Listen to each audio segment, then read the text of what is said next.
All right, everybody, welcome back to the channel. I am Brian Lee Durfee, author of The Forgetting Moon and The Blackest Heart, both books published by Simon & Schuster's Saga Press. Today, I'm going to be reviewing Artificial Condition, book number 2 in the Murderbot series by Martha Wells. I love Murderbot. I love the Murderbot. Maybe you saw my short little review of All Systems Red last year. I finally decided to read book number 2, and it's long overdue. I should have been reading these all year long. But anyway, let's talk about the covers first.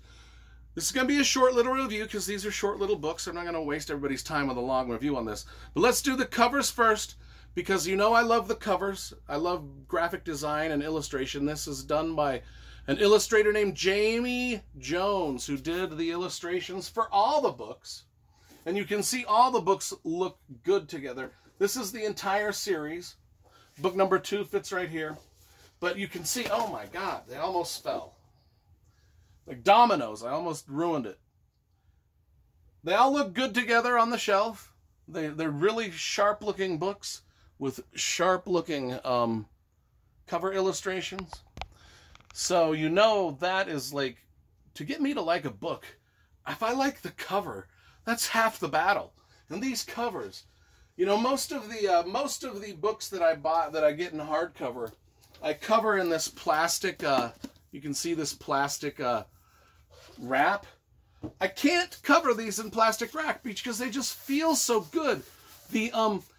It's got some sort of texture on them that I just feel so good. I just want to rub them all over myself because the texture of these books is just, I can't get enough. If I could make bed sheets out of the paper that they're making these books out of, I would sleep like a baby all night long. That's weird. But anyway, let's talk about the book itself. Murderbot. Murderbot in book number 1 had to go around.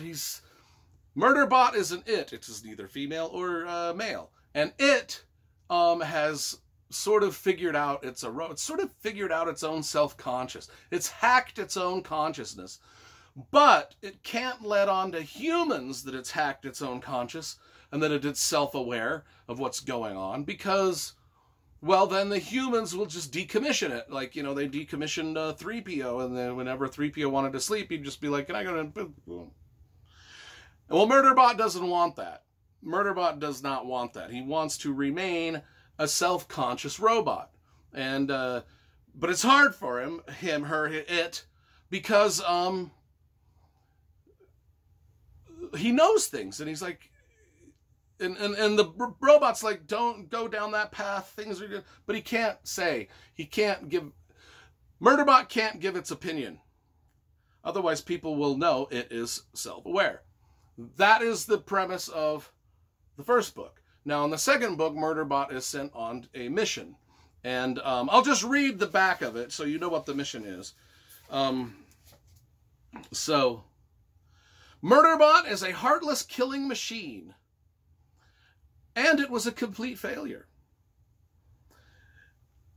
It has a dark past, one in which a number of humans were killed, a past that caused it to christen itself Murderbot, but it has only vague memories of the massacre that spawned that title, and it wants to know more. Teaming up with a research transport vessel named Art, Murderbot heads to the mining facility where it first went rogue.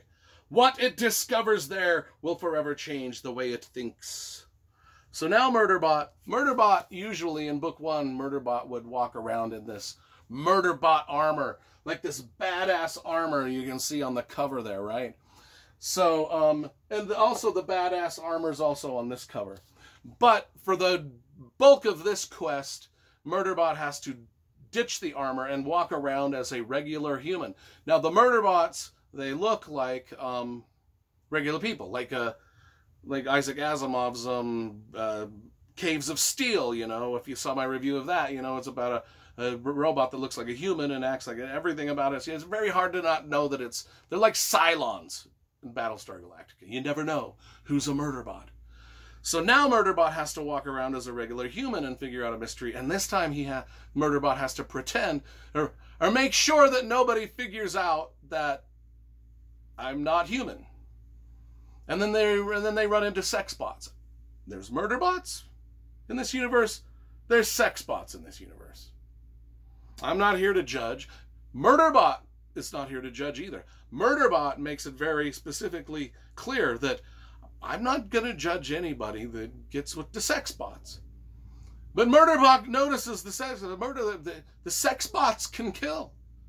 My God, don't we know that whenever we get robots that are that smart, that are smart enough to be sex bots, that they're eventually going to kill us all. This happens in every robot story.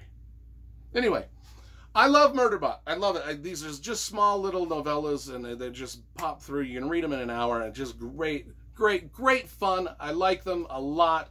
I'm going to give Critical Condition a 9.5 out of 10. I think Murderbot is dope.